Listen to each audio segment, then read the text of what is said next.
one day somebody does something unspeakable to someone else, to someone you hardly knew, and you do something about it, because you can. This story is brought to us by CNN. Thomas Lane, who's one of the 4 Minneapolis police officers convicted in connection with the killing of George Floyd, was released from federal prison last Tuesday, a Federal Bureau of Prisons spokesperson told CNN. Now, Thomas Lane, who's 41, was found guilty in 2022 of violating Floyd's civil rights when he was fatally restrained by officers on May 25, 2020. Floyd, a 46-year-old black man, was handcuffed and restrained while lying on his stomach for more than 9 minutes, even as he told the officers, "I can't breathe." We all know the story. A rookie officer on his 4th day on the job, Lane held down Floyd's legs during the arrest, while his colleague, Derek Chauvin, pressed his knee into Floyd's neck and back, and another officer, J. Alexander King, restrained Floyd's torso. The 4th officer, Tu Tao, stood nearby and kept a crowd of upset bystanders back. Now, Lane was sentenced to 2.5 years in federal prison in July of 2022. Later that year, Lane was sentenced to 3 years in prison for a separate state charge of aiding and abetting second-degree manslaughter in Floyd's death, to which he pled guilty. Lane had initially faced a charge of aiding and abetting second-degree unintentional murder, which prosecutors agreed to dismiss as part of the plea agreement, according to Minnesota Attorney General Keith Ellison's office. Now, state and defense attorneys jointly recommended a sentence of 36 months, according to CNN. Lane's sentences were served concurrently at the Inglewood Prison in Colorado, a low-security federal correction facility outside Denver that houses roughly 1,000 inmates, according to the Federal Bureau of Prisons. Quote, "He has a 2-year term of supervision imposed throughout the District of Minnesota," Randalee Guillermuso, a spokesperson for the Federal Bureau of Prisons, told CNN. Now, an attorney for Lane didn't immediately respond to comment. Of course not. They never do. I don't know why you guys ask. All 4 of the former Minneapolis police officers were convicted on state and federal charges in connection with Floyd's death. Chauvin was found guilty in April of 2021 of state charges, second-degree unintentional murder, third-degree murder, and second-degree manslaughter, and sentenced to 22 years, 22 and a half years, in prison. The U.S. Supreme Court rejected Chauvin's appeal of that conviction in November of 2023.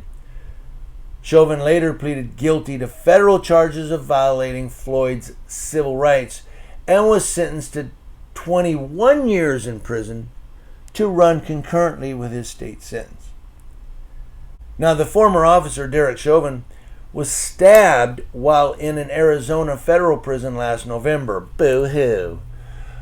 Chauvin was transferred to the Big Spring low-security federal prison in Texas recently, according to the Bureau of Prisons.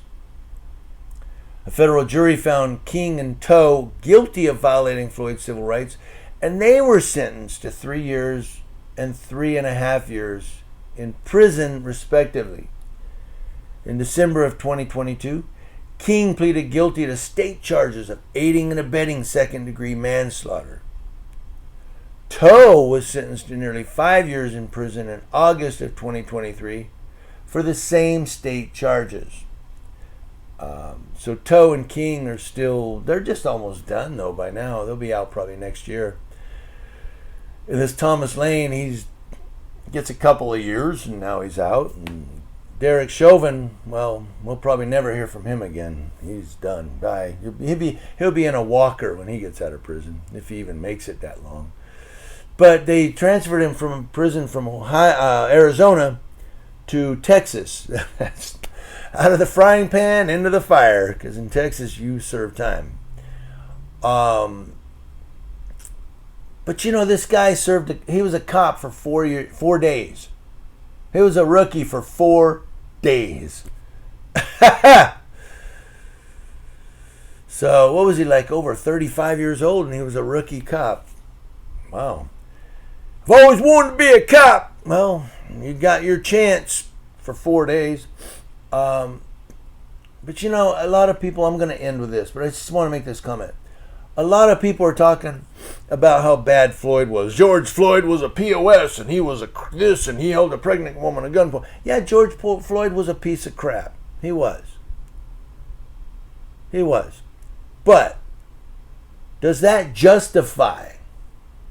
Do we shout and cheer when a police officer sits with his knee on his neck and, you know, torso like this, as people are going, he can't breathe, and he's going, please, officer, please just give me water. I can't breathe.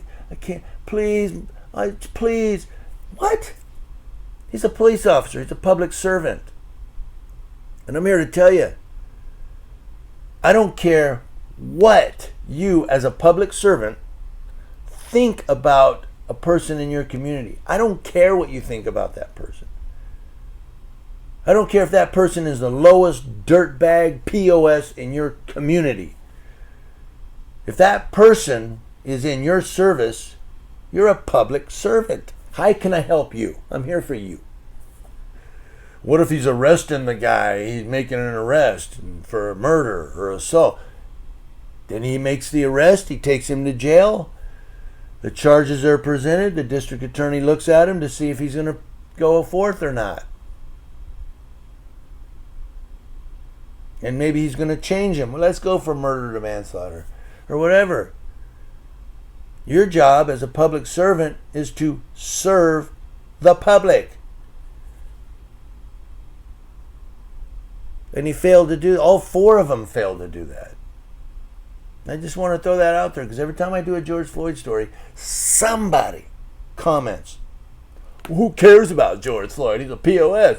Yeah, but do you think that's the only guy that cop Derek Chauvin did that to? Derek Chauvin had been violating people's civil rights, I'm sure, for years. He had complaints.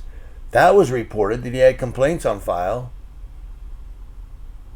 I don't mean to belabor this story, but this story pisses me off. Every time it comes up, and now this guy does 2 years. Well, he was the rookie. He only caught for 4 days. All right.